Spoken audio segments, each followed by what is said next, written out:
L'endométriose est une pathologie particulière et particulièrement mal connue. En réalité, on connaît mal les causes de cette maladie, seulement on maîtrise certains éléments et on maîtrise surtout le fait que cette pathologie a des composantes très claires, inflammatoires et immunitaires. La principale composante de l'endométriose est la douleur et on imagine aujourd'hui que cette douleur est vraiment liée au niveau d'inflammation. La présence du tissu endométrial dans l'endométriose est une des problématiques, mais au-delà de ça, ce tissu peut être plus ou moins actif et il peut produire plus ou moins de molécules pro-inflammatoires.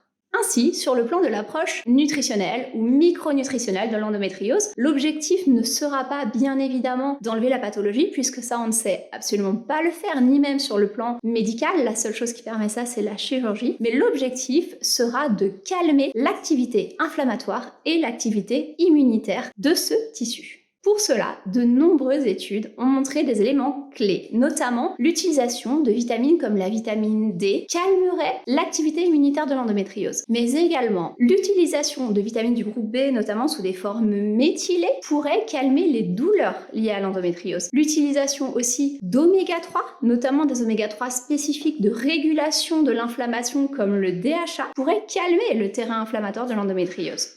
Et pour finir, notre flore intestinale qui régule 80% de notre immunité et qui régule aussi en grande partie notre réaction inflammatoire serait un élément clé pour canaliser l'activité inflammatoire de l'endométriose.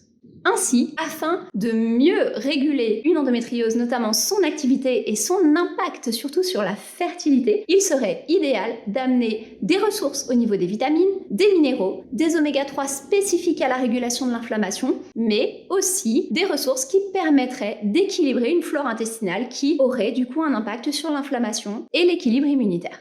Dans ce pack, vous trouverez donc 3 compléments alimentaires. Le concept 1, qui amènera plutôt les ressources en micronutriments, vitamines, minéraux, antioxydants spécifiques. L'omégine, qui amène des oméga 3 de type DHA, connu pour la régulation des contextes inflammatoires. Et le Florégule, qui est un probiotique qui permettra d'agir sur la flore intestinale avec des souches très spécifiques. Le concept 1 sera à prendre à 2 comprimés par jour le matin, l'omégine à 1 gélule par jour au repas du soir et le Florégule à 1 gélule par jour au coucher. Cette cure est conseillée dans un contexte principalement d'endométriose dès le début du projet de conception et idéalement jusqu'aux 14 semaines d'aménorrhée, moment où l'immunité est à l'équilibre, où le contexte inflammatoire est beaucoup plus équilibré et où nous pouvons bien évidemment réduire la complémentation.